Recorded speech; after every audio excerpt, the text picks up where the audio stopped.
ಸಜ್ಜನ ಬಂಧುಗಳೇ, ನೊಂದ ಮನಸ್ಸಿಗೆ ಸಂಜೀವಿನಿಯಾಗಿರುವ ಈ ಧ್ವನಿಗೆ ನಿಮ್ಮದೊಂದು ಲೈಕ್ ಇರಲಿ. ನಿನ್ನ ರಹಸ್ಯಗಳು ನಿನ್ನಲ್ಲೇ ಇರಲಿ. ಯಾಕಂದ್ರೆ ಎಲ್ಲರೂ ನಿನಗೆ ಒಳ್ಳೆಯದನ್ನೇ ಬಯಸೋದಿಲ್ಲ. ಯೋಗದಲ್ಲಿ ಏನಿರ್ತದೆಯೋ ಅದನ್ನು ತಪ್ಪಿಸಲು ಯಾರಿಂದಲೂ ಸಾಧ್ಯವಿಲ್ಲ. ಶ್ರೀಕೃಷ್ಣ ಸ್ವತಃ ತಾನೇ ಪರಮಾತ್ಮನಾಗಿದ್ರು. ಮಹಾಭಾರತದಲ್ಲಿ ಸಾರಥಿಯಾಗಿದ್ದನು. ತೇಲುವ ಶವವನ್ನು ನೋಡಿದ ಮೇಲೆ ತಿಳಿಯಿತು, ತೂಕ ಶರೀರದಲ್ಲ ಉಸಿರಿನದು ಅಂತ.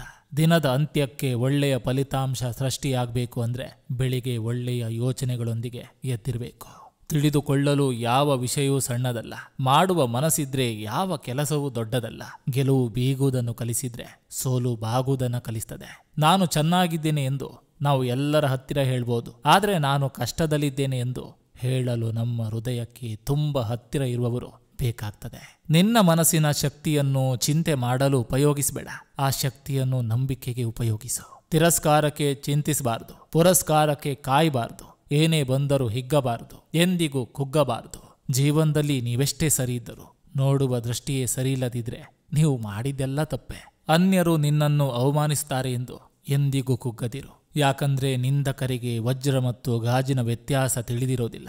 ಒಬ್ಬ ಆಸೆ ಬುರುಕನನ್ನು ಹಣ ಕೊಟ್ಟು ಕೈವಶ ಮಾಡಿಕೊಳ್ಳಬಹುದು. ಆದರೆ ಒಬ್ಬ ಸಜ್ಜನನನ್ನು ಕೈವಶ ಮಾಡಿಕೊಳ್ಳಬೇಕಾದ್ರೆ ಬರೀ ಸತ್ಯವನ್ನೇ ನುಡಿಯಬೇಕಾಗ್ತದೆ. ಕಳೆದುಕೊಂಡಿದ್ರ ಬಗ್ಗೆ ಚಿಂತಿಸುವುದನ್ನು ಬಿಟ್ಟಾಗ ಪಡೆದುಕೊಳ್ಳುವುದರ ದಾರಿ ಕಾಣಿಸುವುದು. ಸೋಲು, ಅವಮಾನ, ಕಣ್ಣೀರು ಈ ದಿನ ಇದ್ದರೂ ಕೂಡ ಮುಂದೆ ಅವು ನಿಮಗೆ ಜೀವನದಲ್ಲಿ ಉತ್ತಮ ಪಾಠಗಳನ್ನು ಕಲಿಸ್ತದೆ. ಕಷ್ಟದ ಜೀವನಗಳೇ ಮುಂದಿನ ಭವಿಷ್ಯಕ್ಕೆ ಉತ್ತಮ ದಾರಿ.